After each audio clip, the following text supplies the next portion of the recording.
ನನ್ನ ಪರವಾಗಿ ನನ್ನ ಕುಟುಂಬದ ಪರವಾಗಿ ನಿಮ್ಮನ್ನು ವಂದಿಸುವಳಾಗಿದ್ದೇನೆ.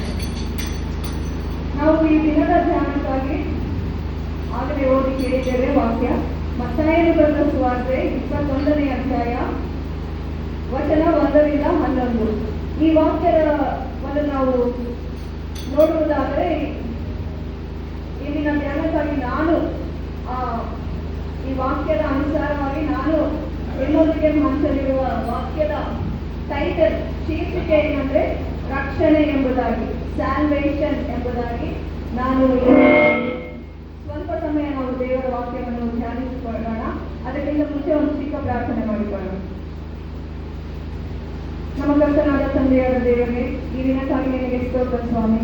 ಇಲ್ಲಿ ನಾವು ಸೇರಿ ಬಂದಿದ್ದೇವೆ ಕರ್ತನೆ, ನಮ್ಮ ಹೃದಯಗಳನ್ನು ನೀನು ಸಿದ್ಧಪಡಿಸಿಕೋ.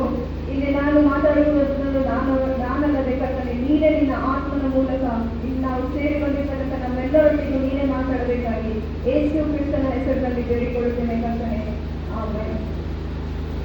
ಸೊ ಇಲ್ಲಿ ನಾವು ನೋಡುತ್ತೇವೆ ಏನಂದ್ರೆ 21ನೇ ಅಧ್ಯಾಯ 1ನೇ ವಚನದಿಂದ 11ರವರೆಗೆ ನಾವು ನೋಡುವುದಾದರೆ, ಇವಾಗಲೇ ನೀವು ಬೆಳಗ್ಗೆ ಎಲ್ಲರೂ ಖರ್ಜೂರದ ಗರಿಗಳನ್ನು ಹಿಡ್ಕೊಂಡು ಊರೆಲ್ಲ ಸುತ್ತಾಡಿ ಸಂತೋಷದಿಂದ ಜಯಘೋಷದಿಂದ ನಮ್ಮ ಯೇಸು ಕ್ರಿಸ್ತನನ್ನು ಕುರಿತು ಹಾಡುಗಳನ್ನು ಹಾಡುತ್ತಾ ಜಯಘೋಷಗಳನ್ನು ಮಾಡುತ್ತಾ ನಾವು ಊರೆಲ್ಲ ಸುತ್ತಾಡ್ಕೊಂಡು ಬಂದಲ್ಲ. ಅದೇ ರೀತಿ ಯೇಸು ಕ್ರಿಸ್ತನ ಕಾಲದಲ್ಲಿ ಕೂಡ ಇಲ್ಲಿ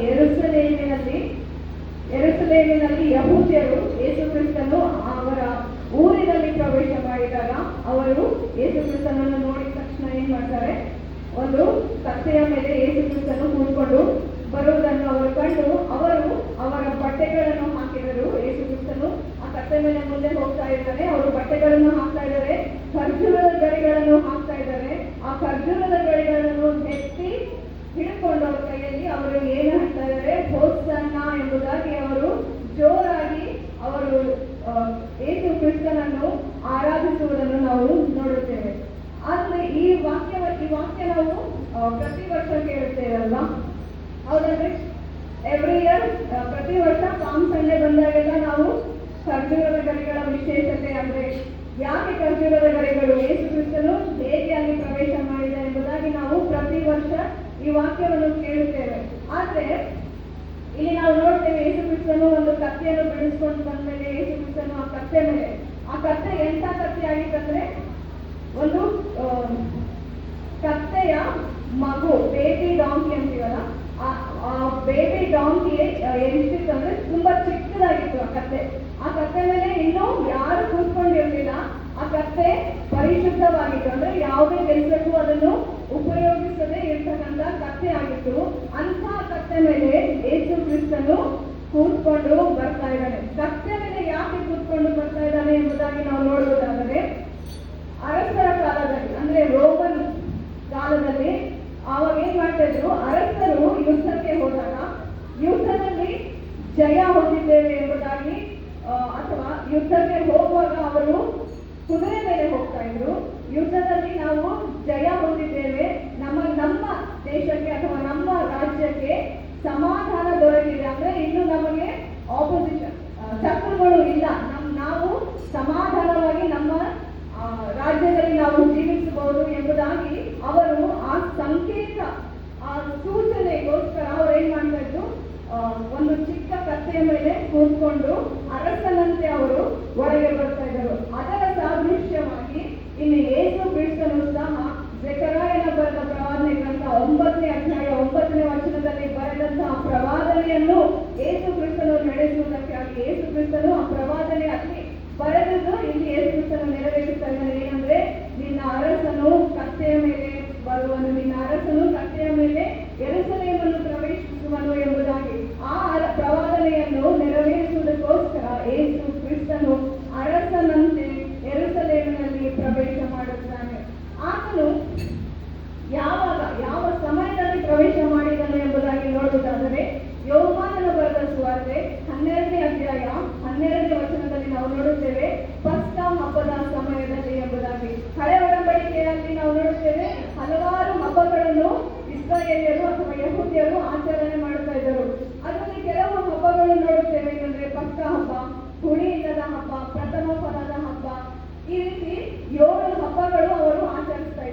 ಒಂದು ವರ್ಷದಲ್ಲಿ 7 ಹಬ್ಬಗಳು ಇಸ್ರಾಯೇಲರು ಆಚರಿಸ್ತಿದ್ರು.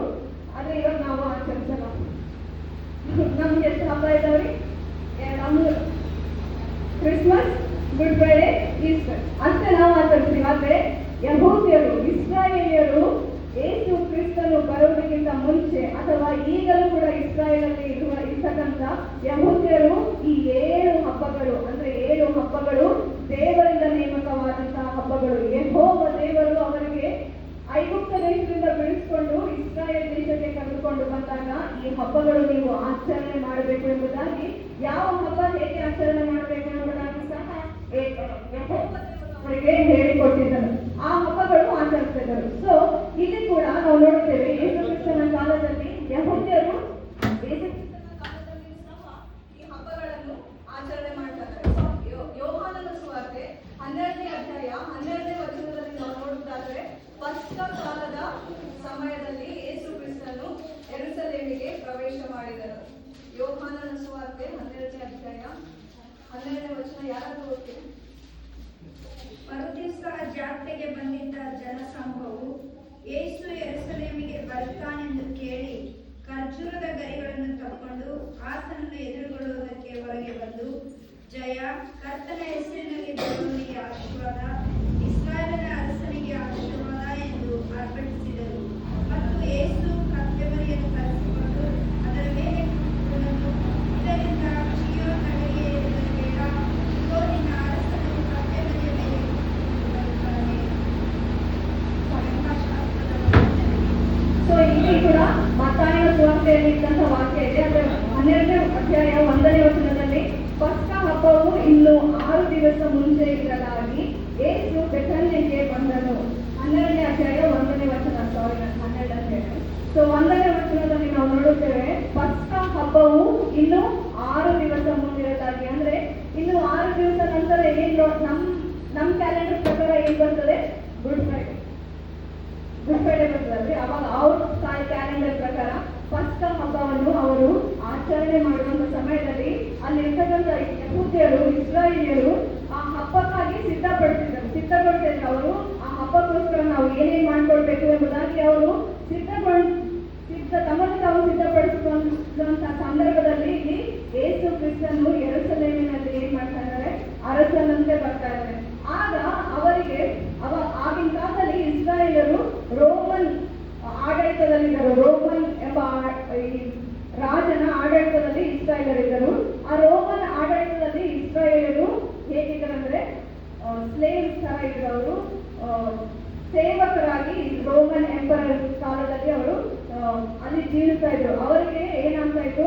ಟ್ಯಾಕ್ಸ್ ಕಟ್ಟಬೇಕು. ಅವರು ರೋಮನ್ ಅಧಿಕಾರದ ಪ್ರಕಾರ ಇಷ್ಟು ಟ್ಯಾಕ್ಸ್, ಒಬ್ಬರೊಬ್ಬರಿಗೆ ಇಷ್ಟು ಟ್ಯಾಕ್ಸ್ ಇದೆ. ಇವಾಗ ನಾವು ಇನ್ಕಮ್ ಟ್ಯಾಕ್ಸ್ ಕಟ್ತೀವಲ್ಲ, ಅದೇ ರೀತಿ ಅವರು ಕೂಡ ಆ ಸಮಯದಲ್ಲಿ ಅವರಿಗೆ ಬೇಕಾದಂತ ಟ್ಯಾಕ್ಸ್ ಅವರು ಕಟ್ಟಬೇಕಾಗಿತ್ತು. ಕಟ್ಟಿರ್ಲಿಲ್ಲ ಅಂದ್ರೆ ಅವರಿಗೆ ಶಿಕ್ಷೆ ಇರ್ತಾ ಇತ್ತು. ಸೊ ಅಷ್ಟು ಕಷ್ಟದ ಕಾಲದಲ್ಲಿ ನಾವು ಇಸ್ರಾಯೇಲರು ಐಗುಪ್ತದಲ್ಲಿ ಇರುವಾಗ ಅವರು ಕೂಡ ಅದೇ ರೀತಿ ಅವರ ಸ್ಲೇವ್ಸ್ ಆಗಿ ಅವರು ಕೆಲಸ ಮಾಡ್ತಿರ್ತಕ್ಕಂಥ ಸಂದರ್ಭದಲ್ಲಿ ಅವರು ಕೂಡ ತುಂಬಾ ವೇದನೆಯಲ್ಲಿ, ಕಷ್ಟದಲ್ಲಿ, ದುಃಖದಲ್ಲಿ ಇದ್ದರು. ವಿಮೋಚನೆ ಕಾಂಡ 3ನೇ ಅಧ್ಯಾಯದಲ್ಲಿ ನಾವು ನೋಡುತ್ತೇವೆ.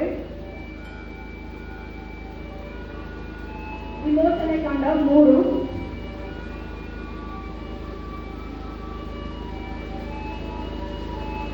7ನೇ ವಚನ, ಆಗ ಯೆಹೋವನು ಐಗುಪ್ತ ದೇಶದಲ್ಲಿರುವ ನನ್ನ ಜನರ ದುರಾವಸ್ಥೆಯನ್ನು ನೋಡಿದ್ದೇನೆ.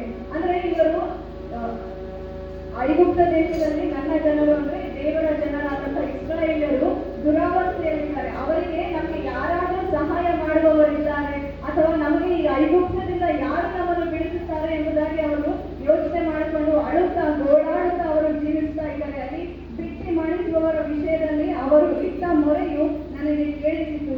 ಅವರ ದುಃಖವನ್ನೆಲ್ಲ ನಾನು ಬಂದೆನು.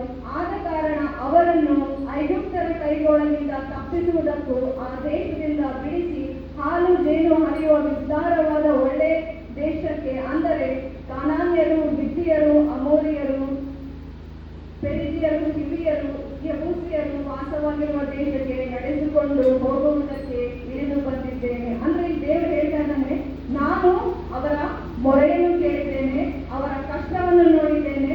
ಆದ್ದರಿಂದ ಮೋಶೆ, ನಾನು ನಿನಗೆ ಕಳಿಸ್ತಾ ಇದ್ದೇನೆ, ಅವರನ್ನು ನಂತರ ನಾವು ನೋಡುತ್ತೇವೆ, ಹಲವಾರು ವರ್ಷಗಳಾದ ನಂತರ ನಾವು ಯೇಸು ಕ್ರಿಸ್ತನ ಜನನ, ಯೇಸು ಕ್ರಿಸ್ತನು ಹುಟ್ಟಿ ಬರುವುದನ್ನು ನಾವು ನೋಡುತ್ತೇವೆ. ಯೇಸು ಕ್ರಿಸ್ತನು ಹುಟ್ಟಿ ಬಂದಂತ ಸಂದರ್ಭದಲ್ಲಿ ಮರಿಯಳಿಗೆ ಒಬ್ಬ ದೇವದೂತನು ಪ್ರತ್ಯಕ್ಷವಾಗಿ ಹೇಳ್ತಾರೆ, ಏನಂದ್ರೆ ನೀನು ಒಬ್ಬ ಮಗನನ್ನು ಹೆರುವಿ, ಆತನಿಗೆ ನೀನು ಯೇಸು ಎಂದು ಹೆಸರಿಡಬೇಕು ಎಂಬುದಾಗಿ, ಯೇಸು ಎಂದು ಹೆಸರಿಡಬೇಕು ಎಂಬುದಾಗಿ ಆ ದೇವದೂತನು ಮರಿಯಳಿಗೆ ಹೇಳಿದಾಗ ಅವರು ಯೇಸು ಎಂದು ಹೆಸರಿಡ್ತಾರೆ. ಆದರೆ ಯೇಸು ಎಂಬ ಹೆಸರಿಗೆ ಅರ್ಥ ಏನು ಅಂತ ನಾವು ನೋಡುವುದಾದರೆ, ಯೇಸು ಎಂಬ ಹೆಸರಿಗೆ ರಕ್ಷಕ ಅಥವಾ ನಮ್ಮ ವಿಮೋಚಕ, ನಮ್ಮ ಪಾಪಗಳನ್ನು ಹೊತ್ತುಕೊಂಡು ಹೋಗುವಂತ ರಕ್ಷಕನು ಎಂಬುದಾಗಿ ಇದರ ಅರ್ಥ ಬರುತ್ತದೆ. ಮತ್ತಾಯನ ಸುವಾರ್ತೆ 1ನೇ ಅಧ್ಯಾಯ 21ನೇ ವಚನದಲ್ಲಿ ನಾವು ನೋಡುತ್ತೇವೆ, ಆಕೆಯು ಒಬ್ಬ ಮಗನನ್ನು ಹಡೆಯುವಳು, ನೀನು ಆತನಿಗೆ ಯೇಸು ಎಂದು ಹೆಸರಿಡಬೇಕು, ಯಾಕಂದರೆ ಆತನೇ ತನ್ನ ಜನರನ್ನು ಅವರ ಪಾಪಗಳಿಂದ ಬಿಡಿಸಿ ಕಾಯುವನು ಅಂದನು. ಅಂದ್ರೆ ಯೇಸು ಕ್ರಿಸ್ತನು ಆತನ ಜನನ ಯಾಕೆ ಆಯ್ತಂದ್ರೆ ಈ ಲೋಕದ ರಕ್ಷಣೆಗೋಸ್ಕರ ತಂದೆ ದೇವರು ಯೇಸು ಕ್ರಿಸ್ತನನ್ನು ಮರಿಯಳ ಮುಖಾಂತರ ಕಳಿಸಿಕೊಳ್ಳುತ್ತಾನೆ. ಅದು ಎಲ್ಲರಿಗೆ ಗೊತ್ತಿದ್ದ ವಿಷಯ.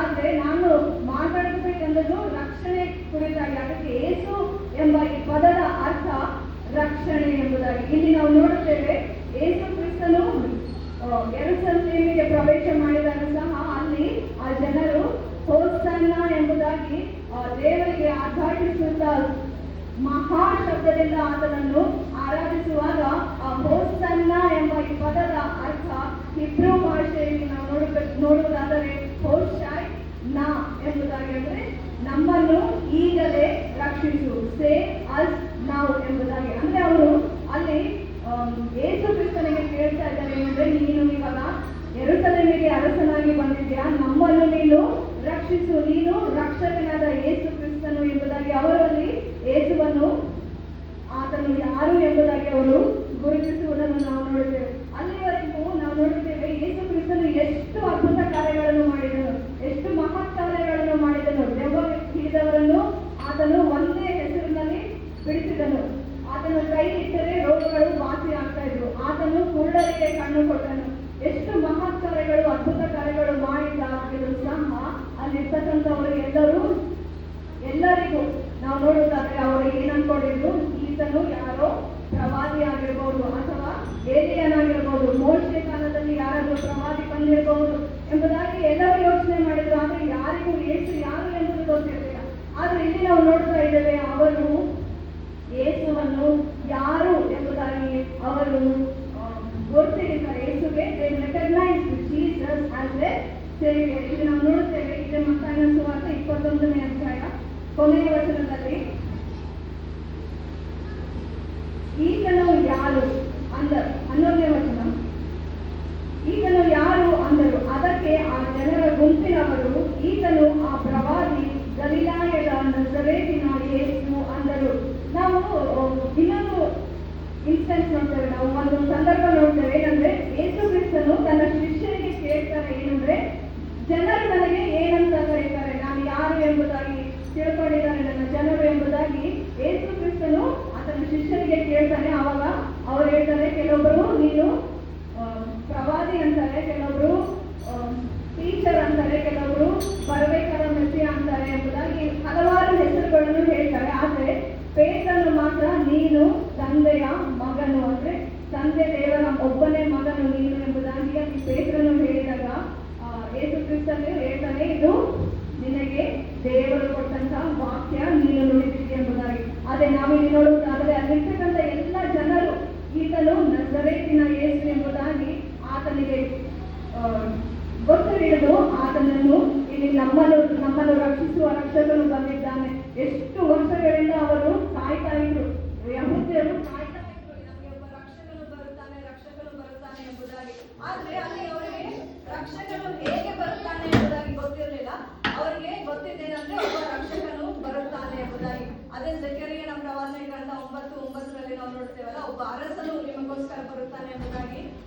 ಮತ್ತು ಕೀರ್ತನೆಗಳು 115ನೇ ಅಧ್ಯಾಯದಲ್ಲಿ ಕೂಡ 15ರಲ್ಲಿ ಕೂಡ ನಾವು ನೋಡ್ತೇವೆ. 25ನೇ ವಚನದಲ್ಲಿ ಒಬ್ಬ ಅರಸನು ಕತ್ತೆಯ ಮೇಲೆ ಕೂತ್ಕೊಂಡು ಬರುವುದನ್ನು ಆ ಪ್ರವಾದಿಗಳು ಎಲ್ಲ ಕೇಳ್ತಾ ಇದ್ದವರು, ಬರ್ತಾನೆ ಮೆಸ್ಸಿಯ ಬರ್ತಾನೆ, ನಮ್ಮನ್ನು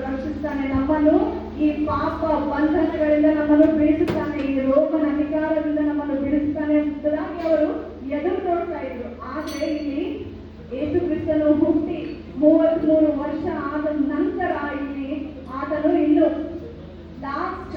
ಒಂದು ವಾರ ಈ ಭೂಮಿ ಮೇಲೆ ಇರ್ತಾನೆ ಅಂದಾಗ ಅಲ್ಲಿರ್ತಕ್ಕಂಥ ಜನರು ಯೇಸು ಕ್ರಿಸ್ತನು ಯಾರು ಎಂಬುದಾಗಿ ಗೊತ್ತಿಡಿತಾರೆ. ಆದ್ರೆ ಯಾಕೆ ಗೊತ್ತಿಡಿತಾರೆ? ಈತನು ಯೇಸು ಎಂಬುದಾಗಿ ಅವರಿಗೆ ಯಾಕೆ ಯೋಚನೆ ಬರ್ತದೆ ಅಂದ್ರೆ ಅವರ ಸ್ವಾರ್ಥಕ್ಕಾಗಿ. ಇಲ್ಲಿ ನಾವು ನೋಡ್ತೇವೆ, ಈ ಜನರು ಅವರ ಸ್ವಾರ್ಥಕ್ಕಾಗಿ ಅಂದ್ರೆ ನಮ್ಮನ್ನು ಈತನು ಬಿಡಿಸ್ತಾನೆ, ಈ ರೋಮನ್ ಅಧಿಕಾರದ ಕೈಯಿಂದ ನಮ್ಮನ್ನು ಯೇಸು ಬಿಡಿಸ್ತಾನೆ. ಅದಕ್ಕೆ ನಾವು ಈತನನ್ನು ಅರಸನಾಗಿ ಮಾಡಿಕೊಳ್ಳೋಣ, ಈತನನ್ನು ನಮ್ಮ ರಕ್ಷಕನಾಗಿ ನಾವು ನೇಮಕ ಮಾಡಿಕೊಂಡರೆ ನಮಗೆ ಈ ರೋಮನ್ ಅಧಿಕಾರದಿಂದ ಫ್ರೀಡಮ್ ಸಿಕ್ಬಿಡ್ತದೆ ಎಂಬುದಾಗಿ. ನಾವು ಕೂಡ ಅನೇಕ ಸಾರಿ ನಾವೇನ್ ಮಾಡ್ತೇವೆ, ಯೇಸುವನ್ನು ಅಥವಾ ದೇವರನ್ನು ನಮ್ಮ ಸ್ವಾರ್ಥಕ್ಕಾಗಿ ಉಪಯೋಗಿಸ್ಕೊಳ್ತೀವಿ. ಅಂದ್ರೆ ನಮ್ಗೆ ಏನಾದ್ರೂ ಕಷ್ಟ, ಅನಾರೋಗ್ಯ, ಸಾಲ, ಏನಾದ್ರೂ ನಮ್ಮ ಚಿಂತೆ, ನಮ್ಮ ಕಷ್ಟಗಳು ನಮ್ಗೆ ಭಾರವಾಗಿ ಅನ್ಸಿದಾಗ ನಾವೇನ್ ಮಾಡ್ತೇವೆ, ದೇವರ ಹತ್ರ ಬರ್ತೇವೆ. ಅದಕ್ಕೆಲ್ಲ ಚೆನ್ನಾಗಿದೆ ಅಂದ್ರೆ ಯಾರು ಬರ್ತಾರೆ? ದೇವರು ಯಾರು ಬರೋದಿಲ್ಲ. ಎಲ್ಲ ಚೆನ್ನಾಗಿದೆ, ನನಗೆ ಆರೋಗ್ಯ ಇದೆ, ನನ್ನ ಕುಟುಂಬದಲ್ಲಿ ನೆಮ್ಮದಿ, ನನ್ನ ಸ್ಥಾನ ಎಲ್ಲ ಚೆನ್ನಾಗಿದೆ, ನಾನು ಸಂತೋಷವಾಗಿದ್ದೀನಿ, ಕೇಳಿದ್ದೆಲ್ಲ ನನಗೆ ಸಿಗ್ತಾ ಇದೆ ಅಂದಾಗ ನಾವು ದೇವರಿಗೂ ಸ್ತೋತ್ರ ಕೂಡ ಮಾಡೋದಿಲ್ಲ. ಅಂತ ಪರಿಸ್ಥಿತಿಯಲ್ಲಿ ನಾವು ಇದ್ದೇವೆ. ಅದೇ ಪರಿಸ್ಥಿತಿಯಲ್ಲಿ ಕೂಡ ಈ ರೋಮನ್ ಅಧಿಕಾರದಲ್ಲಿ ಇರ್ತಕ್ಕಂಥ ಯಹೂದ್ಯರು ಸಹ ಇದ್ದಾರೆ. ಯಾರು ನಮ್ಮನ್ನು ಬಿಡಿಸ್ತಾರೆ ಎಂಬುದಾಗಿ ಕಾಯ್ಕೊಂಡು ಕೂತ್ಕೊಂಡಾಗ ಇಲ್ಲಿ ಯೇಸು ಬರ್ತಾ ಇದ್ದಾನೆ. ಅವ್ರು ಅನ್ಕೊಂಡ್ರು, ಸರಿ ಇವಾಗ ಒಬ್ಬ ರಕ್ಷಕನು ಬರ್ತಾನೆ, ನಾವು ಈತನಿಗೆ ನಮ್ಮ ಅರಸನಾಗಿ ಮಾಡಿಕೊಂಡು ಆರಾಮಾಗಿ ಇದು ಬಿಡೋಣ ಎಂಬುದಾಗಿ ಯೋಚನೆ ಮಾಡ್ತಾರೆ. ಆದ್ರೆ ಯೇಸುವಿನ ಉದ್ದೇಶ ಬೇರೆ ಇತ್ತಲ್ಲ. ಯೇಸುವನ್ನು ತಂದೆ ದೇವರು ಈ ಲೋಕಕ್ಕೆ ಕಳಿಸಿರ್ತಕ್ಕಂಥ ಉದ್ದೇಶ ಆ ಯಹೂದರಿಗೆ ಮಾತ್ರವಲ್ಲ, ಇಡೀ ಲೋಕದ ರಕ್ಷಣೆಗಾಗಿ ಯೇಸು ಕ್ರಿಸ್ತನನ್ನು ಈ ಲೋಕಕ್ಕೆ ದೇವರು ಕಳಿಸಿದರು. ಅದೇ ಯೋಹಾನನ ಸುವಾರ್ತೆ 3ನೇ ಅಧ್ಯಾಯ 16ನೇ ವಚನದಲ್ಲಿ ನಾವು ಎಲ್ಲರಿಗೂ ಗೊತ್ತಿದ್ದು, ದೇವರು ಲೋಕದ ಮೇಲೆ ಎಷ್ಟೋ ಪ್ರೀತಿಯನ್ನಿಟ್ಟು ತನ್ನ ಒಬ್ಬನೇ ಮಗನನ್ನು ಕಳುಹಿಸಿದನು, ಆತನನ್ನು ನಂಬುವ ಒಬ್ಬನಾದರೂ ನಾಶವಾಗದೆ ಎಲ್ಲರೂ ನಿತ್ಯ ಜೀವ ಪಡೆಯಬೇಕೆಂದು ಆತನನ್ನು ಕೊಟ್ಟನು. ಈ ವಾಕ್ಯದಲ್ಲಿ ನಾವು ನೋಡುತ್ತೇವೆ, ಆತನನ್ನು ನಂಬುವವರು. ಆತನನ್ನು ಯಾರ್ಯಾರು ನಂಬ್ತೀವಿ? ನಾವು ಇದ್ದವರು ಯೇಸುವನ್ನು ಯಾರ್ಯಾರು ನಂಬುತ್ತೇವೆ? ಎಲ್ಲರೂ ನಂಬ್ತೀವಿ. ಅಂದ್ರೆ ಯೇಸು ಯಾರು? ಯೇಸು ರಕ್ಷಕನು, ನಮ್ಮ ರಕ್ಷಕನು. ಯೇಸು ನಮಗೋಸ್ಕರ ಆ ಪರಲೋಕವನ್ನು, ಆತನ ಮಹಿಮೆಯನ್ನು, ಆತನ ಅಧಿಕಾರವನ್ನು, ಪರಲೋಕದಲ್ಲಿರ್ತಕ್ಕಂಥ ಆತನ ಎಲ್ಲವನ್ನು ಬಿಟ್ಟು ಈ ಭೂಮಿಗೆ ತನ್ನನ್ನು ತಾನು ತಗ್ಗಿಸಿಕೊಂಡು ದೀನತೆಯಿಂದ ಆತನು ಹುಟ್ಟಿದನು. ಅಲ್ಲಿ ಹುಟ್ಟಿದಾಗಲೂ ಕೂಡ ಆತನು ಆ ಗೋದಲಿಯಲ್ಲಿ ತನ್ನ ದೀನತೆಯನ್ನು ತೋರಿಸಿದನು. ಇಲ್ಲಿ ಯೆರೂಸಲೇಮಿಗೆ ಪ್ರವೇಶ ಮಾಡುವಾಗಲೂ ಸಹ ಆತನು ಆ ಕತ್ತೆ ಮೇಲೆ ನಾವು ಕೂಡ ಕೂತ್ಕೊಳ್ಳೋಕೆ ಇಷ್ಟಪಡಂಗಿಲ್ಲ. ಅಂತ ಸಂದರ್ಭದಲ್ಲಿ ಯೇಸು ಆ ದೇವರ ಮಗನು, ಆತನು ಆ ಕತ್ತೆ ಮೇಲೆ ಕೂತ್ಕೊಂಡು ಬರ್ತಾ ಇರ್ತಾನೆ. ಆಗ ಅವರಿಗೆ ಅಲ್ಲಿ ಗೊತ್ತಾಯಿತು ಆತನು ನಮ್ಮ ರಕ್ಷಕನು ಎಂಬುದಾಗಿ. ಅದೇ ರೀತಿ ನಾವು ರೋಮಾಪುರದವರಿಗೆ ಬರೆದ ಪತ್ರಿಕೆ 10ನೇ ಅಧ್ಯಾಯ,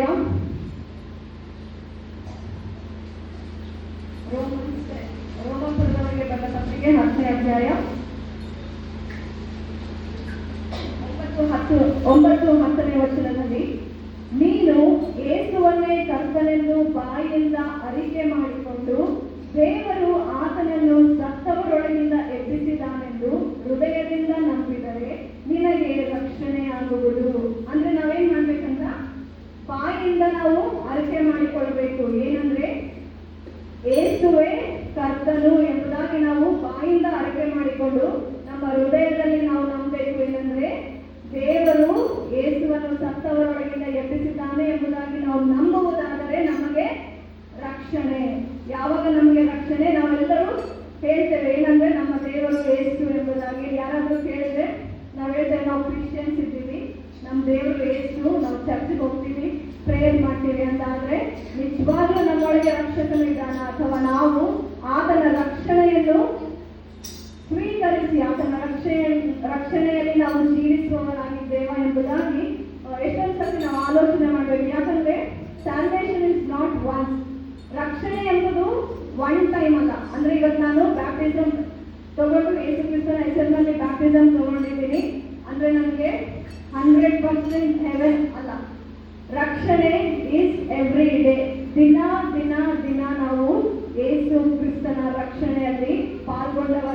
ಆಗಬೇಕು. ಇಲ್ಲಿ ನಾವು ನೋಡುತ್ತೇವೆ ಅಂದ್ರೆ ಯೇಸುವನ್ನೇ ಕರ್ತನೆಂದು ನಾವು ಬಾಯಿಂದ ಅರಿಕೆ ಮಾಡಿಕೊಂಡು ಯೇಸು ಸತ್ತವರೊಳಗಿಂದ ಎದ್ದು ಬಂದಿದ್ದಾನೆ ಎಂಬುದಾಗಿ ನಾವು ನಂಬಿದರೆ, ಅಂದ್ರೆ ನಾವು ನೋಡಿದ್ವಲ್ಲ, ಲೋಕದ ಮೇಲೆ ಎಷ್ಟೋ ಪ್ರೀತಿಯನ್ನಿಟ್ಟು ಆತನನ್ನು ನಂಬುವವನು ಒಬ್ಬನು ನಾಶವಾಗದೆ ಎಲ್ಲರೂ ನಿತ್ಯ ಜೀವ ಪಡೆಯಬೇಕೆಂದು ಇಲ್ಲಿ ಹೃದಯದಲ್ಲಿ ನಾವು ನಂಬಬೇಕು. ನಂಬಿದ್ರೆ ಮಾತ್ರ ನಮಗೆ ರಕ್ಷಣೆ ಎಂಬುದನ್ನು. ಅದೇ ರೀತಿ ನಾವು ನೋಡುತ್ತೇವೆ ಎಫೆಸದವರಿಗೆ ಬರೆದ ಪತ್ರಿಕೆ 2ನೇ ಅಧ್ಯಾಯ 8ನೇ ವಚನದಲ್ಲಿ, ನಂಬಿಕೆಯ ಮೂಲಕ ಕೃಪೆಯಿಂದಲೇ ರಕ್ಷಣೆ ಹೊಂದಿದವರಾಗಿದ್ದೀರಿ. ಆ ರಕ್ಷಣೆಯು ನಿಮ್ಮಿಂದಾದದಲ್ಲ, ಅದು ದೇವರ ವರವೇ. ಅಂದ್ರೆ ಇಲ್ಲಿ ರಕ್ಷಣೆ ಎಂಬುದಾಗಿ ಅಂದ್ರೆ ನಮ್ಗೆ ರಕ್ಷಣೆ ಸಿಗ್ಬೇಕಾದ್ರೆ ಇದು it's a gift from god. English ಅಲ್ಲಿ ಇಟ್ಸ್ ಅ ಗಿಫ್ಟ್ ಎಂಬುದಾಗಿ, ಇಲ್ಲಿ ಕನ್ನಡದಲ್ಲಿ ಅದು ದೇವರ ವರ. ಅಂದ್ರೆ ನಮ್ಗೆ ರಕ್ಷಣೆ ಯೇಸು ಕ್ರಿಸ್ತನ ಹೆಸರಿನಲ್ಲಿ ನಿಮಗೆ ರಕ್ಷಣೆ ಎಂಬುದಾಗಿ ಎಷ್ಟೊಂದು ಸಾರಿ ನಾವು ಪಾಸ್ಟರ್ ಅವರು ಕೇಳಿರಬಹುದು, ಅಥವಾ ನಾವು ಯೇಸು ಕ್ರಿಸ್ತನನ್ನು ಅಂಗೀಕರಿಸಿ ನಾವು ಬಿಲಿವರ್ಸ್ ಆಗಿದ್ದೇವೆ ಎಂಬುದಾಗಿ ಕೂಡ ನಾವು ಕೇಳ್ಕೊಳ್ತೇವೆ. ಆದ್ರೆ ಯೇಸು ಕ್ರಿಸ್ತನ ಆ ರಕ್ಷಣೆ, ಆತನು ಮಾಡಿರ್ತಕ್ಕಂಥ ಆ ತ್ಯಾಗದಿಂದ, ಯೇಸು ಕ್ರಿಸ್ತನು ಆ ಶಿಲುಬೆ ಮೇಲೆ ನಮಗೋಸ್ಕರ ಅನುಭವಿಸಿರ್ತಕ್ಕಂಥ ಶ್ರಮ, ಅದು ಸುಮ್ಮನೆ ಅಲ್ಲ. ಅದು ನಾವು ಮಾಡಿರ್ತಕ್ಕಂಥ ಪಾಪ, ನಾವು ಮಾಡಿರ್ತಕ್ಕಂಥ ದ್ರೋಹ, ಅಥವಾ ನಾವು ನಮ್ಮ ನಡೆ ನುಡಿ ನಮ್ಮ ಕ್ರಿಯೆಗಳಲ್ಲಿ ಮಾಡಿರ್ತಕ್ಕಂಥ ಪ್ರತಿಯೊಂದೊಂದು ಕ್ರಿಯೆಗೂ ಆತನು ಅಲ್ಲಿ ಬೆಲೆ ಕಟ್ಟಿದ್ದಾನೆ. ಅದು ನಾವು ವಾಕ್ಯದಲ್ಲಿ ನೋಡುತ್ತೇವೆ, ಆತನು ನಮಗೋಸ್ಕರ ಆ ಶಿಲುಬೆ ಮೇಲೆ ಬೆಲೆ ಕಟ್ಟಿದ್ದಾನೆ. ನಾವು ನಮ್ಮ ಸ್ವಂತ ಸೊತ್ತಲ್ಲ, ನಾವು ಕ್ರಯಕ್ಕೆ ಕೊಳ್ಳಲ್ಪಟ್ಟವರು. ಅಂದ್ರೆ ಈಗ ನಾವು ಶಾಪ್ ಹೋಗಿ ಏನಾದ್ರು ಕೊಂಡ್ಕೊಳ್ತೀವಲ್ಲ, ಕೊಂಡ್ಕೊಂಡ್ಮೇಲೆ ಅದು ನಮ್ದಾಗ್ತದೆ. ಏನಾದ್ರೂ ಇರ್ತೀವಿ, ಏನಾದ್ರೂ ಬಟ್ಟೆ ಇರ್ಲಿ ಅಥವಾ ಒಂದು ಚಾಕ್ಲೇಟ್ ಇದ್ರು ಕೂಡ ಚಿಕ್ಕ ಮಕ್ಕಳು ಇದು ನಂದಾದ ಅಂತ ಬೇರೆ ಕೊಡಂಗಿಲ್ಲ. ಸೊ ಅದಕ್ಕೆ ನಾವು ಯೇಸು ಕ್ರಿಸ್ತನು ಆತನು ಶಿಲುಬೆ ಮೇಲೆ ಆತನ ರಕ್ತದಿಂದ ನಮ್ಮನ್ನು ಕೊಂಡುಕೊಂಡಿದ್ದಾನೆ. ನಾವು ಆತನ ಸ್ವತ್ತು. ನಾವು ಯಾರಿಗೆ ಸೇರಿದ್ದೇವೆ ಅಂದ್ರೆ ನಾವು ಯೇಸುವಿಗೆ ಸೇರಿದ ಜನಾಂಗವಾಗಿದ್ದೇವೆ. ಹಳೆ ಒಡಂಬಡಿಕೆಯಲ್ಲಿ ಅಥವಾ ನಾವು ಬೈಬಲ್ ಅಲ್ಲಿ ಎಲ್ಲ ನೋಡ್ತೇವೆ, ಯಹೂದ್ಯರು ಯಹೂದ್ಯರು ಯಹೂದ್ಯರು ಎಂಬುದಾಗಿ. ಆದ್ರೆ ಪೌಲನಿಗೆ ಏನ್ ಹೇಳ್ತಾನೆ ಅಂದ್ರೆ ಯಹೂದ್ಯರು ಬೇರೆ ಅಲ್ಲ, ಅನ್ಯ ಜನರು ಬೇರೆ ಅಲ್ಲ, ನಾವೆಲ್ಲರೂ ಪವಿತ್ರಾತ್ಮನ ಮೂಲಕ ಒಂದೇ ಆತ್ಮನಲ್ಲಿ ಸೇರಿಕೊಂಡು ದೇವರಲ್ಲಿ ಒಂದಾಗಿದ್ದೇವೆ. ಇದೇ ಎಫೆಸದವರಿಗೆ ಬರೆದ ಪತ್ರಿಕೆ 2ನೇ ಅಧ್ಯಾಯ 18ನೇ ವಚನ 16, 17, 18 ಹೀಗೆ ನಾವು ನೋಡುವುದಾದರೆ, ಆ ಶಿಲುಬೆಯ ಮೂಲಕ ಉಭಯರನ್ನು ಒಂದೇ ದೇಹದಂತಾಗಿ ಮಾಡಿ ದೇವರೊಂದಿಗೆ ಸಮಾಧಾನ ಪಡಿಸಿದ್ದಾನೆ. ಇದಲ್ಲದೆ ಆತನು ಬಂದು ದೂರವಾಗಿದ್ದ ನಿಮಗೂ ಸಮಾಧಾನವನ್ನು ಮತ್ತು ಸಮೀಪವಾಗಿದ್ದವರಿಗೂ ಸಮಾಧಾನವನ್ನು ಸಾರಿದನು. ಆತನ ಮೂಲಕ ನೀವು ಒಬ್ಬ ಆತ್ಮನನ್ನೇ ಹೊಂದಿದವರಾಗಿ ತಂದೆಯ ಬಳಿಗೆ ಪ್ರವೇಶಿಸುವುದಕ್ಕೆ ಮಾರ್ಗವಾಯಿತು. ನಾವು ನೋಡ್ತೇವೆ ಪೌಲನು ಬರೀತಾನೆ ಏನಂದ್ರೆ, ಯೇಸು ಕ್ರಿಸ್ತನ ಮೂಲಕ ನಮಗೂ ಮತ್ತು ಯಹೂದ್ಯರಿಗೂ ಅಂದ್ರೆ ಅನ್ಯ ಜನರಲ್ಲಿ ನಾವು ಬರ್ತೇವೆ. ಇಂಗ್ಲಿಷಲ್ಲಿ ಜೆಂಟೈಲ್ಸ್ ಅಂತಾರೆ. ಜೆಂಟೈಲ್ಸ್ ಅಂದ್ರೆ ನಾವು ಯೇಸು ಕ್ರಿಸ್ತನನ್ನು ನಂಬಿ ಈತನೇ ನಿಜವಾದ ರಕ್ಷಕನು ಎಂಬುದಾಗಿ ನಾವು ನಂಬಿ ಆತನ ಹತ್ರ ಬಂದದಕ್ಕೆ ನಮಗೆ ಏನಿದೆ, ರಕ್ಷಣೆ ಇದೆ ಎಂಬುದಾಗಿ ನಾವು ನೋಡ್ತೇವೆ. ಅಂದ್ರೆ ಪವಿತ್ರಾತ್ಮನು ನಮಗೋಸ್ಕರ ಸಾಕ್ಷಿಯನ್ನು ಹೇಳುತ್ತಾನೆ. ಅದೇ ಆತ್ಮದಲ್ಲಿ ನಮ್ಮನ್ನು ತಂದೆಯೊಟ್ಟಿಗೆ ನಮ್ಮನ್ನು ಸೇರಿಸುವವನಾಗಿದ್ದಾನೆ. ಇದರಲ್ಲಿ ಮಧ್ಯಸ್ಥಿಕೆ ವಹಿಸುವವನು ಯಾರು ಅಂದ್ರೆ ಯೇಸು ಇಲ್ಲದಿದ್ದರೆ ನಮಗೆ ರಕ್ಷಣೆ ಇಲ್ಲ. ಯೇಸು ಇಲ್ಲದಿದ್ದರೆ ನಮಗೆ ಪರಲೋಕವಿಲ್ಲ. ಯೇಸು ಇಲ್ಲ ಅಂದ್ರೆ ನಮಗೆ ನಾವು ಈ ಲೋಕದಲ್ಲಿ ನಾಶವಾಗಿ ಬಿಡುತ್ತೇವೆ. ಅದೇ ರೀತಿ ನಾವು ನೋಡಿದ್ದೀವಿ, ಲೋಕದಲ್ಲಿ ಎಷ್ಟು ಜನರು ಇರ್ಬೋದು, ಆದ್ರೆ ಅವರಿಗೆಲ್ಲ ನಾವು ಯೇಸು ಕ್ರಿಸ್ತನ ಬಗ್ಗೆ ಹೇಳಿದ್ರೆ ಎಲ್ಲರೂ ಅವರು ಯೇಸುವನ್ನು ಸ್ವೀಕರಿಸಿಕೊಳ್ಳೋದಿಲ್ಲ. ಆದ್ರೆ ನಮಗೆ ಆತನ ರಕ್ತದಿಂದ ಕೊಂಡುಕೊಂಡಿದ್ದಾನೆ. ಆದ್ರೆ ನಮಗೆ ಉಚಿತವಾಗಿ, ಅಂದ್ರೆ ಇಲ್ಲಿ ಯಾರೋ ಒಬ್ಬ ಮಿಷನರಿ ಬಂದು ನಮ್ಮ ಈ ಊರಿನಲ್ಲಿ ಎಷ್ಟು ಜನರನ್ನು ಅವರು ಸುವಾರ್ತೆ ಹಂಚಿದ್ದಾರೆ. ಆ ಸುವಾರ್ತೆಯಿಂದ ನಾವು ಇಲ್ಲಿವರೆಗೂ ಏನ್ ಮಾಡ್ತೇವೆ, ಯೇಸುವನ್ನು ನಂಬಿಕೊಂಡು ಬಂದಿದ್ದೇವೆ. ಆದ್ರೆ ಕೆಲವೊಂದ್ಸರ್ತಿ ನಮ್ಮ ನಂಬಿಕೆ ಮೇಲೆ ಕೆಳಗಾಗ್ಬೋದು. ಅಂದ್ರೆ ನಮ್ಗೆ ಏನಪ್ಪ ಈ ದೇವರು ಏನ್ ಮಾಡಲ್ಲ ಅನ್ನೋ ಅಪನಂಬಿಕೆ ಕೂಡ ನಮ್ಗೆ ಬರುತ್ತದೆ. ಆದರೆ ಇಲ್ಲಿ ನಾವು ಓದಿದ್ದೇವೆ ಏನಂದ್ರೆ, ನಂಬಿಕೆಯಿಂದಲೇ ರಕ್ಷಣೆ ಉಂಟಾಗುತ್ತದೆ.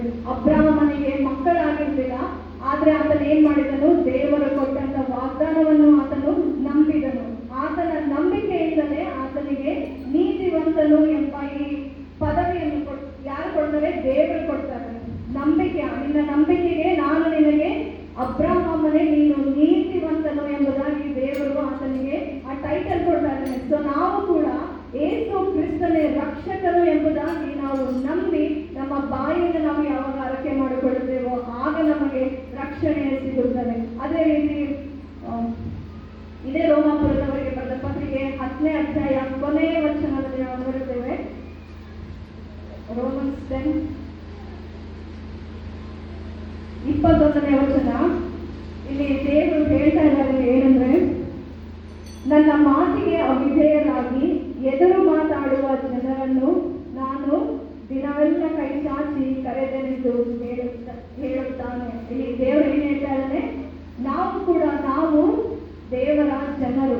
ಯೇಸು ಕ್ರಿಸ್ತನು ನಮ್ಮನ್ನು ಕೊಂಡುಕೊಂಡು ದೇವರ ಸ್ವಕೀಯ ಪ್ರಜೆಯನ್ನಾಗಿ ಮಾಡಿಕೊಂಡಿದ್ದಾನೆ. ಆತನ ಜನರಾದ ನಾವು ಏನ್ ಮಾಡಿದ್ದೇವೆ? ದೇವರಿಗೆ ಅವಿಧೇಯರಾಗಿದ್ದೇವೆ, ದೇವರ ವಿರೋಧವಾಗಿ ನಾವು ಪಾಪ ಮಾಡಿದ್ದೇವೆ. ಆದರೂ ಕೂಡ ಇಲ್ಲಿ ದೇವರು ನಾನು ದಿನವೆಲ್ಲ ಕೈ ಚಾಚಿ ಅವರನ್ನು ಕರೀತಾ ಇದ್ದೇನೆ. ನಾವು ಎಲ್ಲರಿಗೆ ಗೊತ್ತಿರ್ತಕ್ಕಂಥ ಹಾಡು, ಏಸು ಕರೆಯುತ್ತಾನೆ ಎಂಬುದಾಗಿ. ಏಸು ಕರೆಯುತ್ತಾನೆ, ನಿನ್ನನ್ನು ಕರೆಯುತ್ತಾನೆ, ಹಂಬಲದಿಂದ ತನ್ನ ಕರಗಳನ್ನು ಚಾಚಿ ನಿನ್ನನ್ನು ಕರೆಯುತ್ತಾನೆ ಎಂಬ ಈ ಹಾಡು ನಾವು ಕೇಳಿಸ್ಕೊಂಡಿರ್ಬೋದು, ಹಾಡಿರ್ಬೋದು. ಆದ್ರೆ ಇಲ್ಲಿ ನಾವು ನೋಡ್ತೇವೆ, ಇಷ್ಟು ಪಾಪಿಗಳಾದಲ್ಲಿ, ಇಷ್ಟು ನಾವು ಅವಿಧೇಯತೆಯಲ್ಲಿ ಇರುವಾಗಲೂ ನಮ್ಮ ದೇವರಿಗೆ ವಿರೋಧವಾಗಿ ನಾವು ದಿನಾಲು ನಾವು ಪಾಪ ಮಾಡ್ತೇವೆ. ಪಾಪ ಮಾಡೇ ಇಲ್ಲ ನಾನು ಎಂಬುವರು ಈ ಲೋಕದಲ್ಲಿ ಯಾರೂ ಇಲ್ಲ.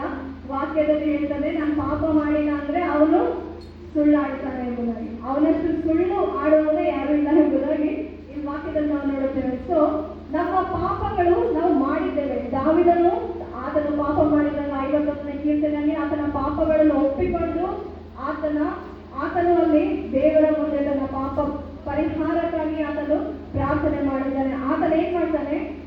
ಅಲ್ಲಿ ನಾವು ನೋಡುತ್ತೇವೆ, ಆತನು ಯೋಚನೆ ಮಾಡಲ್ಲ, ನಾನು ಅರಸನಾಗಿದ್ದೇನೆ ಎಂಬುದಾಗಿ ಯೋಚನೆ ಮಾಡಿಲ್ಲ, ನನಗೆ ದೇವರು ಅಭಿಷೇಕಿಸಿದ್ದಾನೆ ಎಂಬುದಾಗಿ ಸಹ ಆತನು ಯೋಚನೆ ಮಾಡಿಲ್ಲ. ಆತನ ಯೋಚನೆ 51ನೇ ಕೀರ್ತನೆಯಲ್ಲಿ ನಾವು ನೋಡುತ್ತೇವೆ, ಹೌದು ನಾನು ದೇವರ ವಿರೋಧವಾಗಿ ಪಾಪ ಮಾಡಿದ್ದೇನೆ ಎಂಬುದಾಗಿ ಆತನು ಎಷ್ಟು ಪಶ್ಚಾತ್ತಾಪದಿಂದ ಪ್ರಾರ್ಥನೆ ಮಾಡಿದನು ಎಂಬುದಾಗಿ ಅಲ್ಲಿ ಬರೆದಿದೆ. ಆತನು ಮುರಿದ ಮನಸ್ಸಿನಿಂದ ಕುಗ್ಗಿ ಹೋದ ಆತನ ಆತ್ಮನಿಂದ ಆತನು ದೇವರಲ್ಲಿ ಕೇಳಿಕೊಂಡಾಗ ಅಲ್ಲಿ ದೇವರು ಆತನ ಪ್ರಾರ್ಥನೆಯನ್ನು ಕೇಳಿದ್ದರು.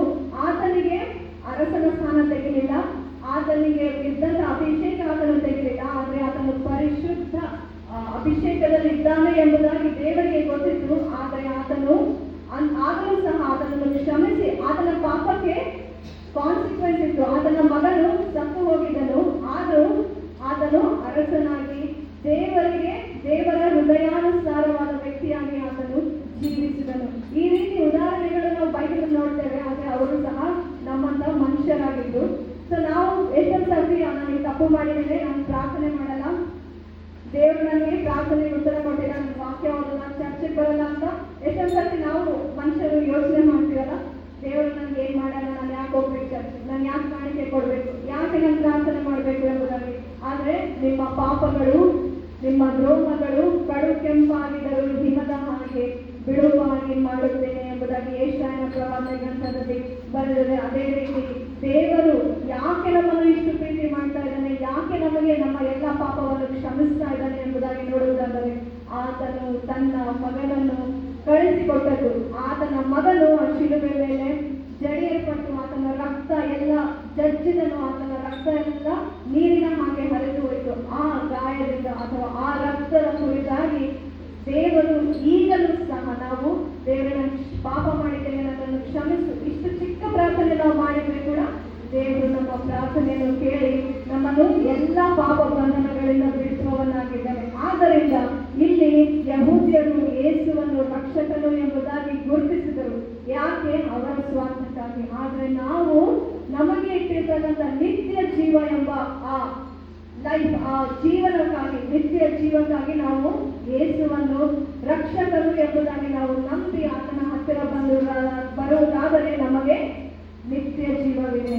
ಯಾಕೆ ನಾವು ನಂಬಬೇಕು ಎಂಬುದಾಗಿ ನಿಮಗೆ ಕ್ವಶನ್ ಬಂದ್ರೆ answer is you have eternal life. ನಿಮಗೆ ತಂದೆ ದೇವರಲ್ಲಿ ನಿತ್ಯ ಜೀವವಿದೆ ಎಂಬುದಾಗಿ ನೀವು ತಿಳಿದುಕೊಂಡು ಯೇಸುವಿನಗೋಸ್ಕರ ಸಾಕ್ಷಿಗಳಾಗಿ ನೀವು ಎಲ್ಲೆಲ್ಲಿ ಇದ್ದೀರೋ, ಕಾಲೇಜ್, ಸ್ಕೂಲ್, ಆಫೀಸ್ ಎಲ್ಲ ಇದ್ರೂ ಸಹ ನೀವು ನಿಮ್ಮ ದೇವರು ನನಗೆ ನೋಡ್ತಾ ಇದ್ದಾನೆ, ದೇವರು ನನಗೆ ಕೊಟ್ಟ ಈ ರಕ್ಷಣೆ ಎಂಬ ಈ ವರವನ್ನು ನಾನು ದಿನಾಲು ನನ್ನ ಜೀವಿತದಲ್ಲಿ ತೋರಿಸಬೇಕು, ಅದರಂತೆ ನಾನು ನಡೆಯಬೇಕು. ಯೇಸು ಕ್ರಿಸ್ತನು ಪಟ್ಟಂತಹ ಶ್ರಮಕ್ಕೋಸ್ಕರ ನಾನು ಜೀವಿಸಬೇಕು ಎಂಬುದಾಗಿ ಆ ನಿತ್ಯ ಜೀವದ ಒಂದೇ ಒಂದು ನಮ್ಮ ಗುರಿ ಏನಾಗಿರ್ಬೇಕು? ನಿತ್ಯ ಜೀವ ಆಗಿರಬೇಕು. ಆ ಗುರಿಯನ್ನೇ ನಾವು ನೋಡುತ್ತಾ ನಮ್ಮ ಜೀವಿತವನ್ನು ನಾವು ಸಾಗಿಸುವಾಗ ದೇವರ ಆಶೀರ್ವಾದ ಹೊಂದಿದವರಾಗುತ್ತೇವೆ. ನಾವು ಪ್ರಾರ್ಥನೆ ಮಾಡೋಣ.